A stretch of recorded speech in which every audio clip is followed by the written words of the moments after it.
जहां एक और अमेरिका और भारत के बीच व्यापारिक तनाव और टैरिफ को लेकर रिश्तों में खटास बढ़ती नजर आ रही है, वहीं अमेरिका की फ्लोजर्व कॉर्पोरेशन और भारत की कोर एनर्जी सिस्टम्स लिमिटेड ने एक महत्वपूर्ण समझौते पर हस्ताक्षर कर दिए हैं। अमेरिका की फ्लोजर्व कॉर्पोरेशन और भारत की कोर एनर्जी सिस्टम लिमिटेड के बीच हुआ ये करार आखिर इतना खास क्यों है, बात करेंगे विस्तार से। नमस्कार, मैं खुशी चौधरी और आप देख रहे हैं ABP live.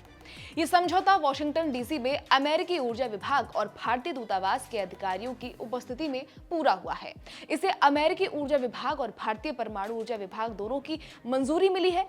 Core energy systems limited के अध्यक्ष और मैनेजिंग डायरेक्टर नागेश बसरकर ने कहा, हमने 2047 तक 100 गीगावाट की परमाणु क्षमता हासिल करने का महत्वाकांक्षी लक्ष्य बनाया है, जबकि अभी हम लगभग 8.2 गीगावाट के आसपास हैं। आगे उन्होंने कहा कि परमाणु ऊर्जा संयंत्रों के निर्माण में सबसे महत्वपूर्ण बात सप्लाई चेन होती है, जिसमें सबसे जरूरी उपकरण रिएक्टर होता है और उसके बाद प्राइमरी कूलेंट पंप। उन्होंने कहा कि भारत में इस तकनीक को बनाने वाले विक्रेताओं की संख्या बेहद सीमित है।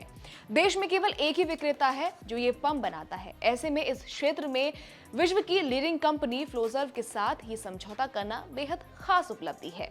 उन्होंने आगे बताया कि इस तकनीक को भारत में लाने में कई जियोपॉलिटिक्स और कानूनी अड़चनें थी, लेकिन ये पहली बार है जब भारत अमेरिका सहयोग के तहत इतनी अहम तकनीक का ट्रांसफर संभव हो पाया है।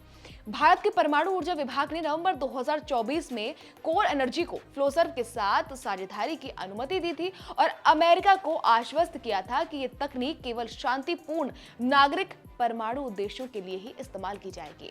तो साफ है कि भारत और अमेरिका के बीच भले ही व्यापारिक रिश्तों में कुछ खटास हो, लेकिन रणनीतिक और तकनीकी स्तर पर सहयोग की राहें अभी भी खुली हुई हैं। प्राइमरी कूलेंट पंप टेक्नोलॉजी का भारत में आना न सिर्फ हमारी ऊर्जा सुरक्षा को मजबूत करेगा, बल्कि मेक इन इंडिया और आत्मनिर्भर भारत जैसे अभियानों को भी नई रफ्तार देगा। अब देखने वाली बात यह होगी कि इस समझौते का भारत के 100 गीगावाट के लक्ष्य पर कितना असर होता है। आपको क्या लगता है, कमेंट करके जरूर बताइए। फिलहाल इस खबर में इतना ही।